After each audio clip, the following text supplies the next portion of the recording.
Na leo hii ikiwa tarehe 23 mwezi wa Novemba, nimeweza kufanikiwa kukutana na mwanafunzi na pia mkulima katika chuo kikuu cha Kibabii ambaye anajihusisha na masuala ya kilimo, na ningependa pia aweze kutuelezea mengi ambayo yanaendelea katika sekta hii, na pia yeye kama mwanafunzi anaweza aje ama anafanikiwa kivipi au kwa njia gani kuweza kujimudu kupitia kilimo akiwa mwanafunzi, na pia muda wake kama mwanafunzi anajitenga na anahusiana nayo aje, na pia aweze kutuelezea mambo mengi tu kuhusiana na masuala ya kilimo.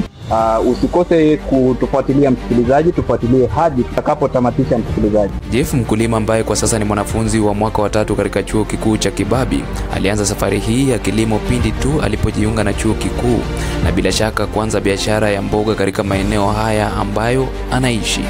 Kwa majina naitwa Geoffrey, wengi wananijua kama Jeff the Farmer, ambaye mimi ni mwanafunzi wa mwaka wa 3 chuo kikuu cha Kibabii.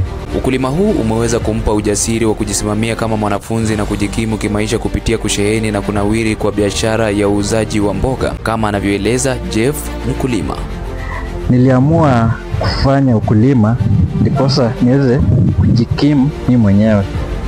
Sikutaka kwanza kupiga simu nyumbani wanitumie pesa kufanya hii na uwezo wa kujikimu mimi mwenyewe. Kando na kusheheni kwa biashara yake ya uuzaji wa mboga na ukulima kiujumla, Jeff mkulima pia anakumbana na baadhi ya changamoto ambazo zinampa wakati mgumu kuweza kukabiliana nazo kwa wakati. Baadhi ya changamoto hizo ikiwa ni ukosefu wa mvua kwa kipindi kirefu na kupungua kwa wanunuzi wa mboga. Nilipanda miche zangu, baada ya muda zikafika the right time ya kwenda market. Na ulivyosema wanafunzi wengi walikuwa wameenda nyumbani. Wao ndo walikuwa my targeted buyers. Hii ilikuwa changamoto kubwa.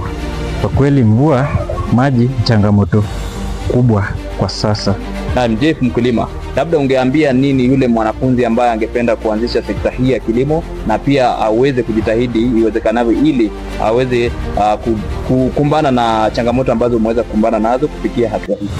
First, kwa wale wanafunzi ambao hawana sehemu ya kupanda, mimi naweza waambia hivi, they can collect sacks, waweke ndani mchanga na waweze kupanda ndani mimea zao.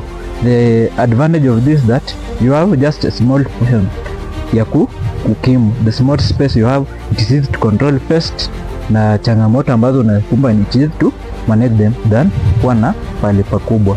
Hiyo inaweza kusaidia kusave pesa kidogo ambayo uko nayo, hauendi kununua mahali, unaweka kwa sababu kuna mboga zako hapo umejipandia wewe mwenyewe. Wanafunzi mimi nawaambia tujaribu, sote tunaweza.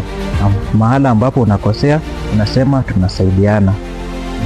Na asante msikilizaji, tumeweza kusikia mengi kutoka kwake Jeff mkulima, na natumai kwamba tumeweza kujifunza mengi kuhusiana na kile ambacho ameweza kutuelezea msikilizaji. Ungana nami katika masuala kama haya niweze kufahamisha mengi kuhusiana na mengi ambayo yanaendelea katika maeneo tofauti. Nikiripotia runinga ya Kibu, jina langu ni Odur Oscar.